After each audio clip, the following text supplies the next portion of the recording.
Eu gostaria que os irmãos abrissem suas Bíblias no Evangelho de Lucas. Nós vamos meditar em Lucas, capítulo 9.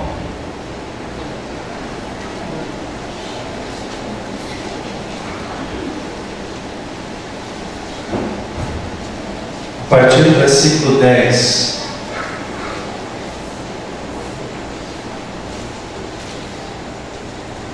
Lucas, capítulo 9, a partir do versículo 10. Todos acharam? Amém?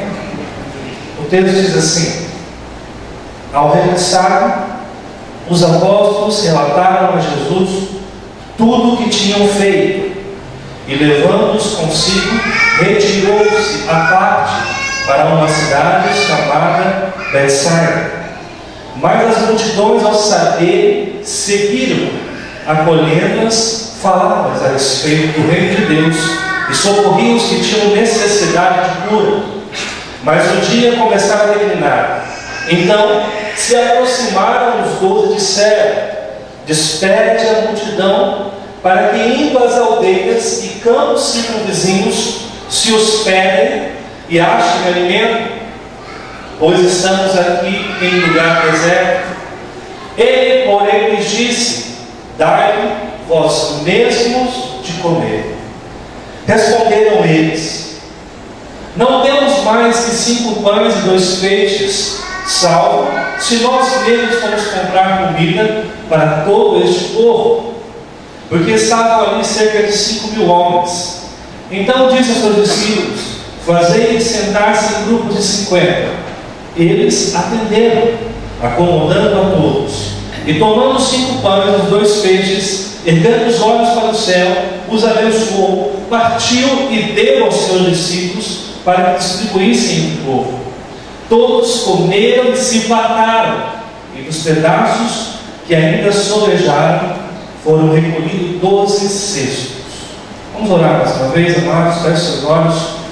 Pai, aqui está a tua palavra, e nós humildemente nos rendemos a ela, para que ela possa trabalhar em nosso coração, para que ela possa nos mudar conforme a sua imagem e a sua semelhança, e que nós possamos, Pai, todos os dias estar com esta palavra gravada no nosso coração, para sermos livres das ciladas do inimigo. É o que te pedimos em nome do Senhor Jesus. Amém? Amados, antes de dar início a essa mensagem, eu gostaria de passar um vídeo bem rápido para você, de 21 segundos. Preste bem atenção. É um vídeo bem curto para que você possa refletir sobre o que nós vamos falar.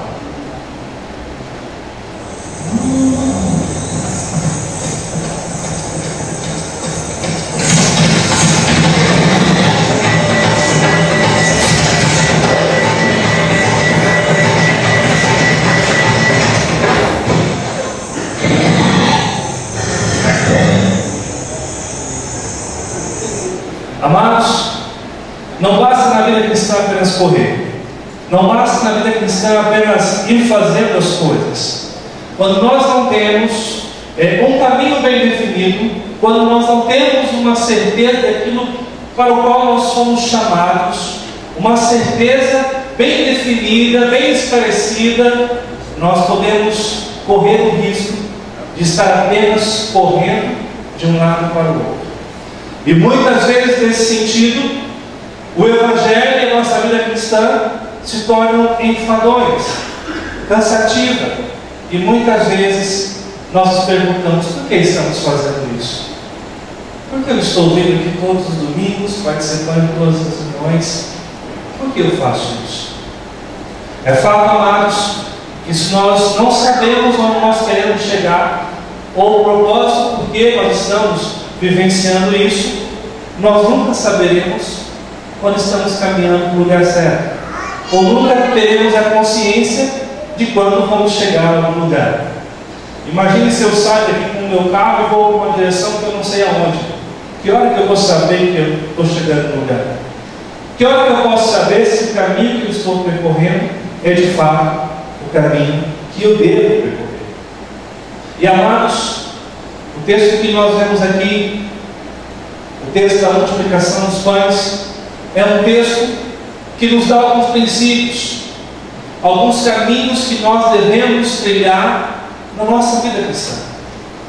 Jesus ele estava com os seus discípulos que haviam acabado de regressar de uma viagem missionária. Eles haviam sido enviados alguns capítulos antes para pregar o Evangelho, para proclamar o reino de Deus, e agora eles voltaram, e aqui vai falar no versículo 10, que eles estavam relatando a Jesus o que haviam feito. E nesse inteirinho, Jesus então pega os seus discípulos e leva-os para um lugar mais deserto. Não era a cidade de Betsaida, mas era perto de Betsaida, para que eles pudessem ter um tempo de refrigério, um tempo para falar do que aconteceu na sua viagem, daquilo que eles fizeram durante aquele tempo. Porém, algo aconteceu. As multidões descobriram que Jesus estava indo para aquele lugar, e o texto diz que eles se adiantaram e foram a ter um encontro de Jesus. Ou seja, naquele momento de descanso dos discípulos, de relatar aquilo que eles haviam feito, a multidão novamente está ali, necessitada e precisando. E talvez, a grosso modo, ou de primeiro momento, nós achamos que isso pode ser um pouco ruim, porque todo mundo tem direito a um descanso, todo mundo tem que parar um pouco e a refletir sobre as coisas. E talvez, se fosse eu e você, nós ficaríamos muito bravos com aquela multidão que atrapalhou o nosso descanso, com aquela multidão que atrapalhou o nosso momento a sós com o Mestre. Porém, nesse texto, Jesus vai ensinar aos discípulos mais uma vez o caminho que eles devem trilhar todos os dias da sua vida, o caminho que nós como cristãos hoje devemos trilhar, o caminho que nos faz vivenciar o Evangelho não conforme o nosso coração, mas segundo o coração de Deus. Um Evangelho que nos faz ter alegria naquilo que fazemos. Um Evangelho que nos livra de vivermos apenas uma prática religiosa, mas um Evangelho com sentido, que nos faz entender o porquê nós estamos aqui, o porquê estamos caminhando, o porquê viemos aqui hoje à noite e o que Deus tem para a nossa vida. Não é apenas um milagre, como muitas vezes nós contamos, como se o milagre fosse o centro de tudo. O milagre da multiplicação dos pães é uma consequência de alguns princípios que esse texto nos apresenta. E o primeiro caminho que nós devemos trilhar, segundo esse texto, é o caminho do chamado missionário da igreja. Olha o que fala o versículo 11 até o versículo 13. Diz assim: mas as multidões, ao saber, seguiram, acolhendo as palavras a respeito do reino de Deus, e socorriam os que tinham necessidade de cura. Mas o dia começava a declinar. Então se aproximaram os 12 e disseram: despede a multidão, para que indo às aldeias e campos circunvizinhos se hospedem e achem alimento, pois estamos aqui em lugar deserto. Ele, porém, lhes disse: dai-lhe vós medo de comer. Responderam eles: não temos mais 5 pães perfeitos, salvo se nós mesmos fomos comprar comida para todo este povo. Amados, olha que interessante.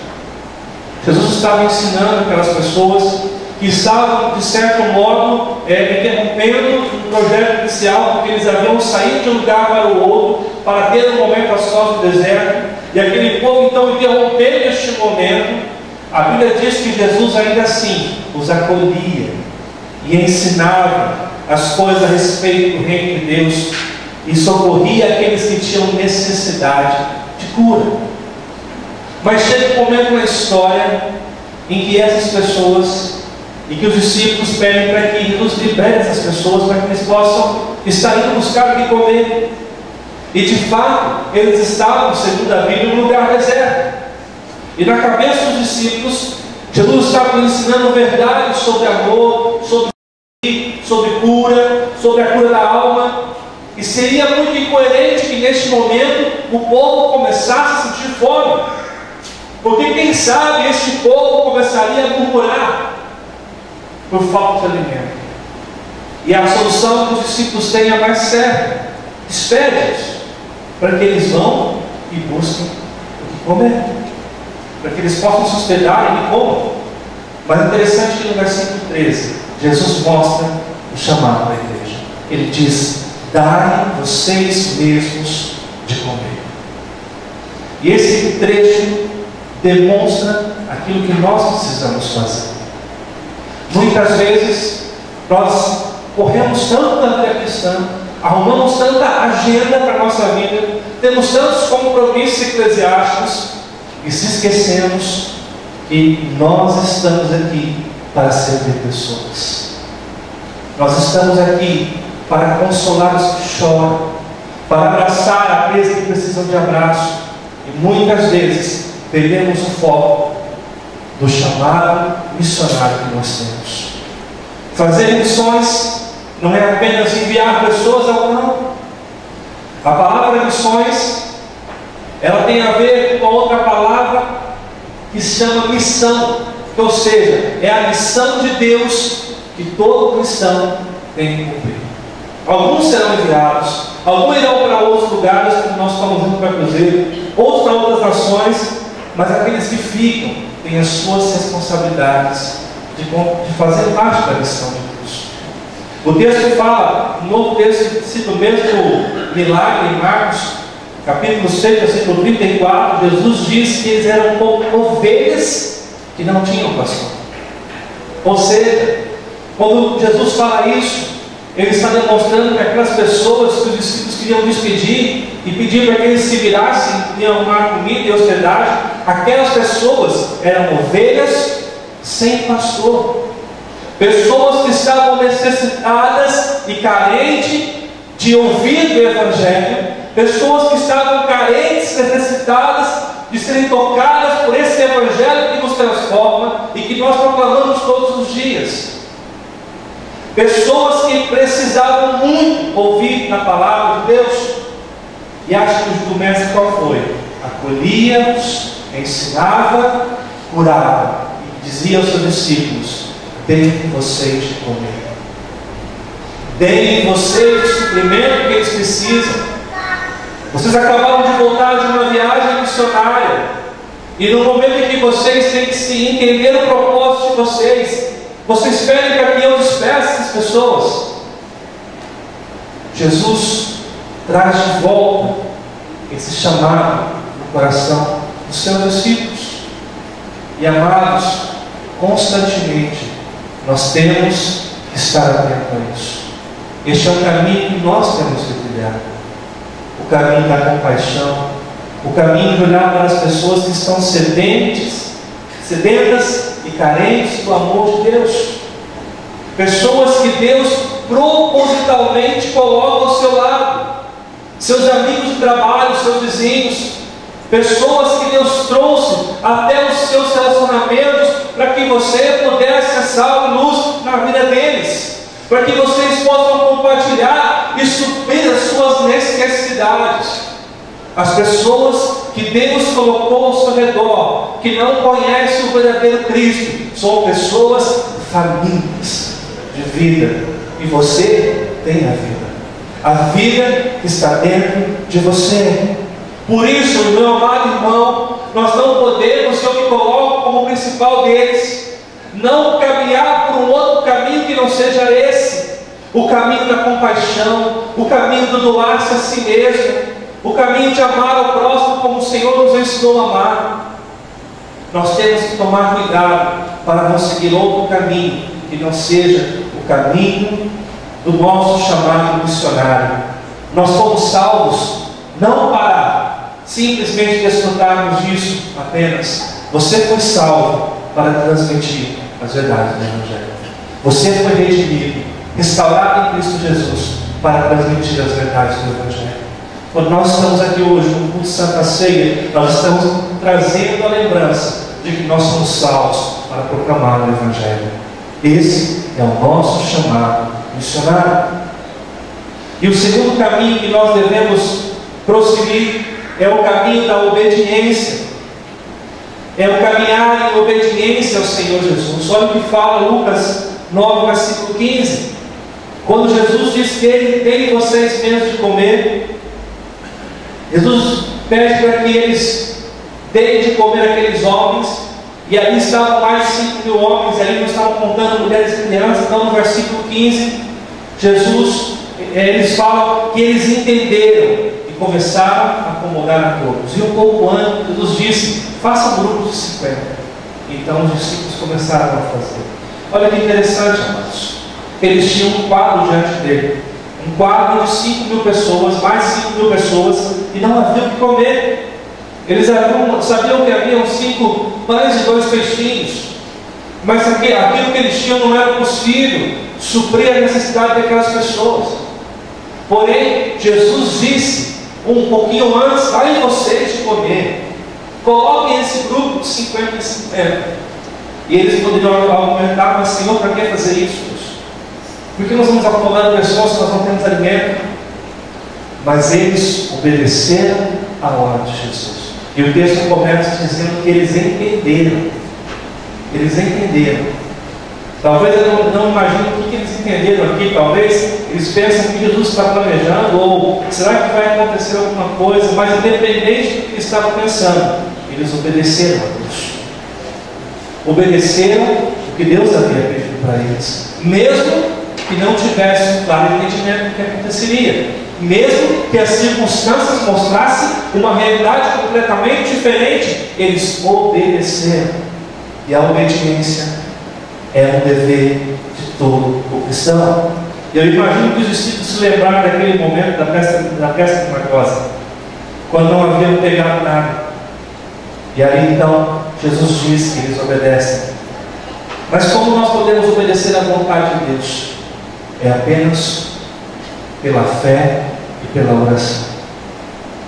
Quando eu estou em vida de oração, quando eu estou buscando mais a Deus, então eu confio e eu obedeço.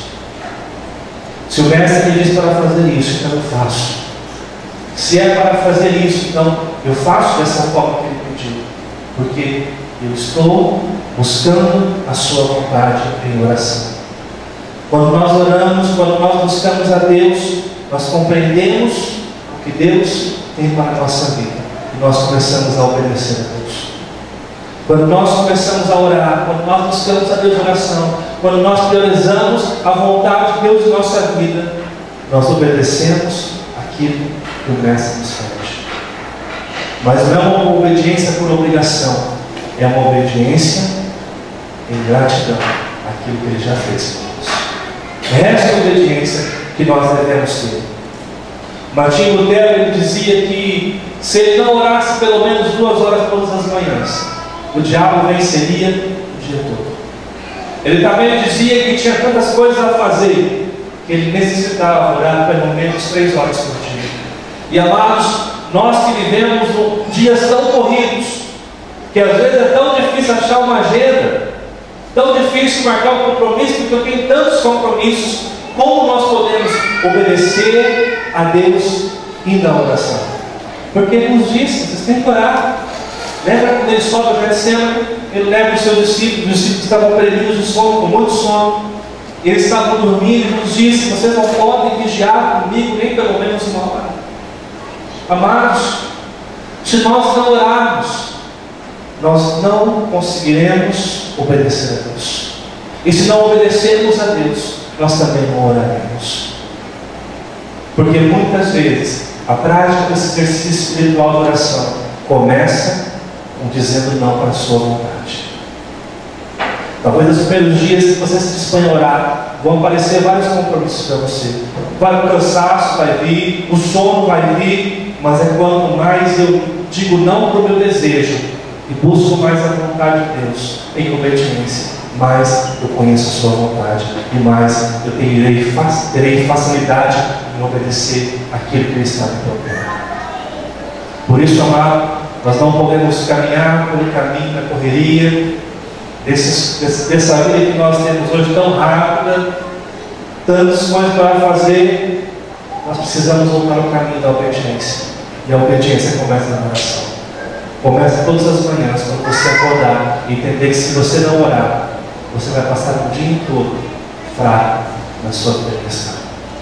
Assim como nós precisamos do ar para viver, nós precisamos da oração para termos uma vida espiritual. Se nós não orarmos, nós vamos aos poucos morrendo.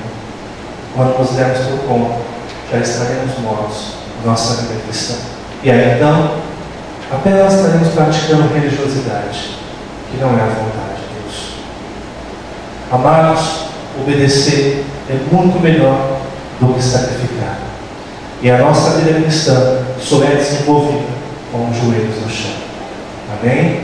2 caminhos que devemos trilhar: o caminho do chamado missionário da igreja e o caminho da obediência, que é a oração. E um terceiro e último caminho que nós temos que prosseguir é o caminho da confiança no Deus que sustenta a sua igreja.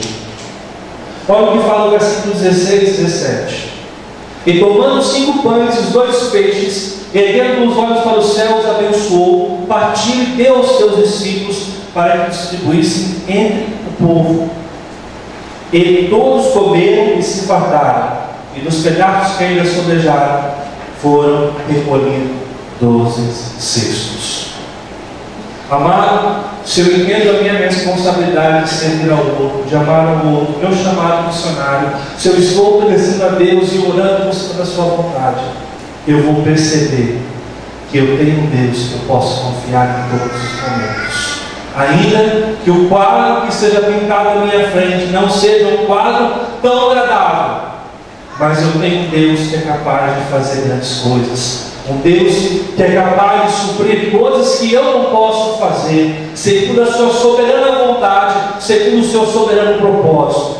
Deus é um Deus que leva a sua igreja a viver uma grande vitória. Amados, o fato de nós estarmos aqui é porque Deus é o Senhor da igreja, é aquele que sustenta, é aquele que leva a nossa vida em vitória, e não a vitória no sentido que as pessoas estão pregando aí, mas a vitória de estarmos vivendo segundo a vontade de Deus na nossa vida.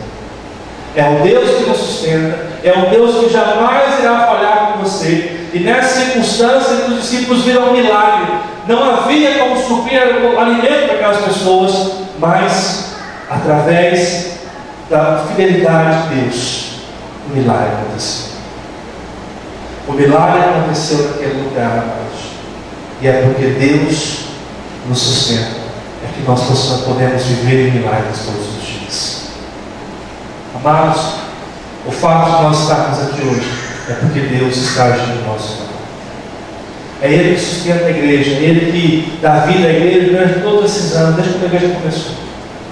É Ele que sustenta essa igreja, que vai sustentar a igreja de Cruzeiro, porque é só obra que nós estamos trabalhando. Não é a obra do pastor Heber, não é a do pastor Knight, é a obra de Deus, que nós servimos com amor. É a obra que Deus colocou você para participar e para ser usado aonde você está. Amados, se nós pegarmos um pouco a história da igreja primitiva, nós percebemos que houve um grande crescimento da igreja. E nós sabemos pela história da igreja primitiva, ela estava em Roma, diante do Império Romano. E o imperador, incomodado com aquele crescimento, com uma pregação que anulava as grandes alicerces do Império Romano, pela escravidão, pela desigualdade. Um dos imperadores chamado Nero teve uma grande ideia de destruir a igreja. Ele então incendeia toda aquela região. O único bairro que ele não põe fogo é o bairro onde estavam os cristãos. Consequentemente, sobre quem caiu a culpa desse incêndio? Sobre os cristãos. E ali começa uma grande perseguição na igreja. Eu não me lembro agora o texto de Atos que diz isso, mas existe um texto em Atos que começa a dizer assim: naquele tempo a igreja começou a sofrer grande perseguição. E ali a igreja foi perseguida de tal forma em que se levantaram muito mártires, muitas pessoas que morreram por amor ao Evangelho. Para você ter ideia de como a perseguição foi tão intensa e como haviam tantas mortes de cristãos, naquela época, amados, não se achava mais madeira para crucificar cristãos, para queimar os cristãos.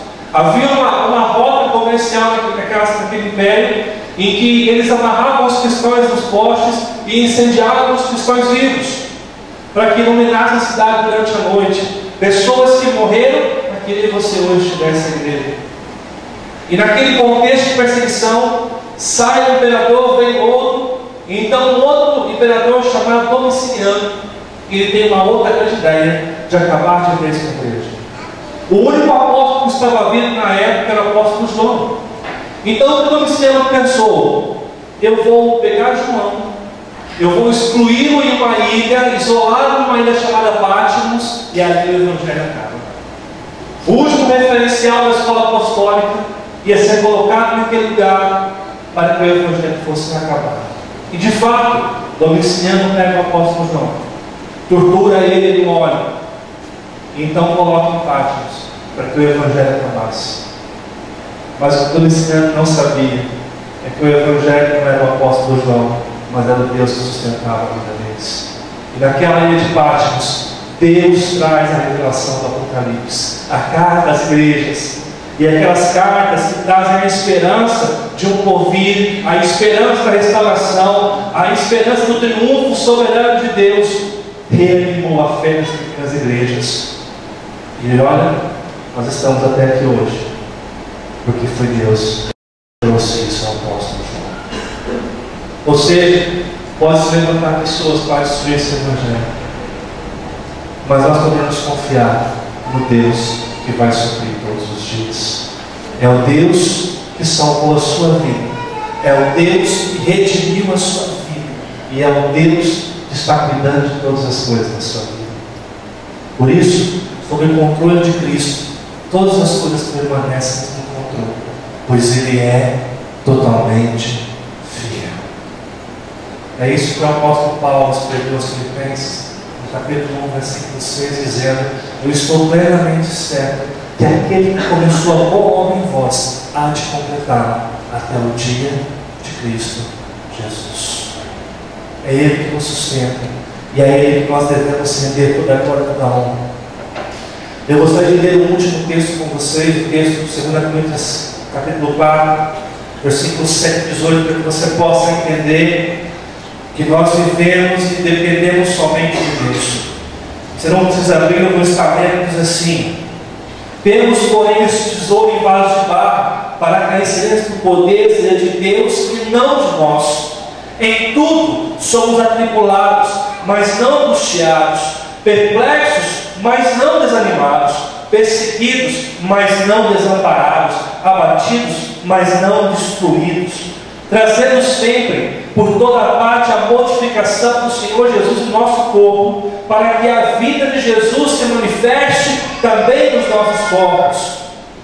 E assim nós, que vivemos, estamos sempre entregues à morte por amor de Jesus, para que a vida de Jesus se manifeste também na nossa carne mortal, de maneira que em nós opera a morte, mas em vós a vida.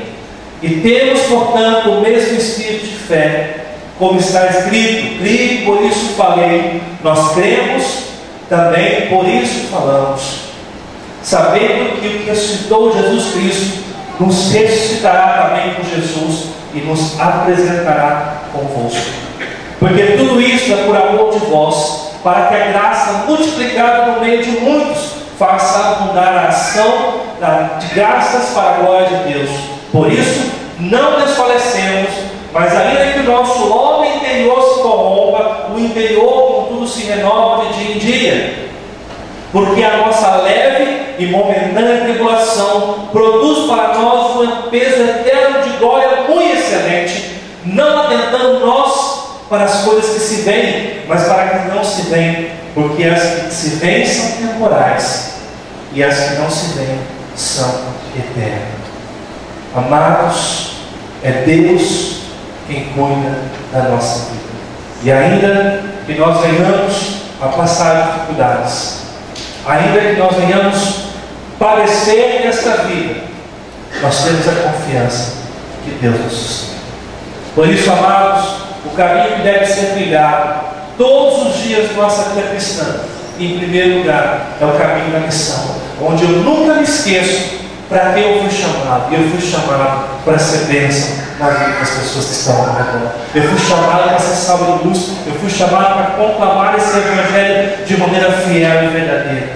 Mas também é um caminho de obediência, onde eu me rendo ao Senhor em obediência e oração, buscando a sua vontade para a minha vida, mas também é um caminho onde eu estou me derramando completamente diante de Deus, confiando que aquele que começou a obra em mim é fiel para completar até o dia de Cristo Jesus.